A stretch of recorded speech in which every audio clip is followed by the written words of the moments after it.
Well, my parents were never divorced because they never married. It was probably when I was about 3 to 4 years old when they finally split ways. For a few years there, they tried to live together. I was 7 years old when my parents got divorced. I remember specifically my father calling us down to the basement for a meeting, and that's when he told us that he was going to be leaving and filing for a divorce. I was about 13 years old whenever my parents first got separated.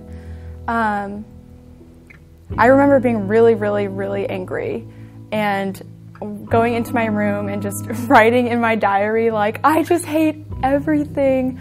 Oh, I'm so, I was just so upset. My parents got divorced a week before my 18th birthday, a week after I graduated from high school. I wasn't too surprised when it happened. It was just weird the actual day that my mom left. I was sleeping and my dad comes running down the stairs and throws open my bedroom door and is like, I need you upstairs right now. Your mom's freaking out. And I get upstairs, and by the time I can actually get myself to be awake, I go upstairs and she's running out of the house and slams the door. I was about 19, 20, a few years out of high school when my parents got divorced. And my initial feelings or thoughts was, I saw it coming for a long time, for a few years, I guess. So I wasn't surprised. I wasn't taken back or anything. It was more just like, that really sucks. Family's breaking apart. My parents' separation definitely has caused some resentment and separation. I would say with both of them to an extent, with my mother especially, due to her inability to handle everything that was happening.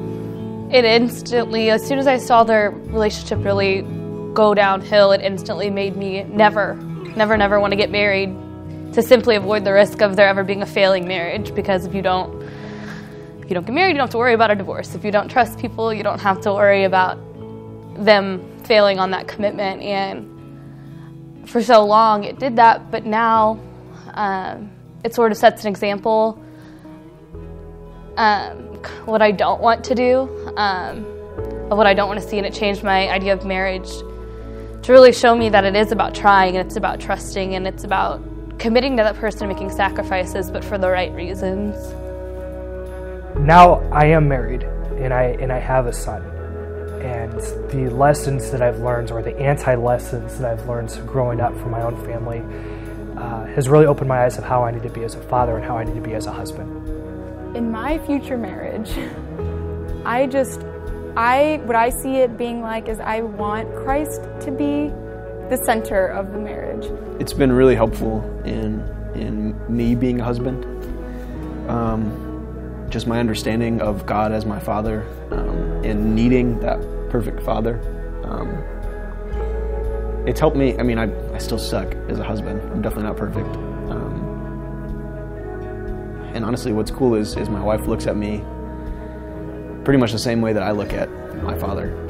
She knows that I'm messed up, and she knows that I'm a sinner. And she, for some reason, continues to love me. Just like my perfect father, God, does.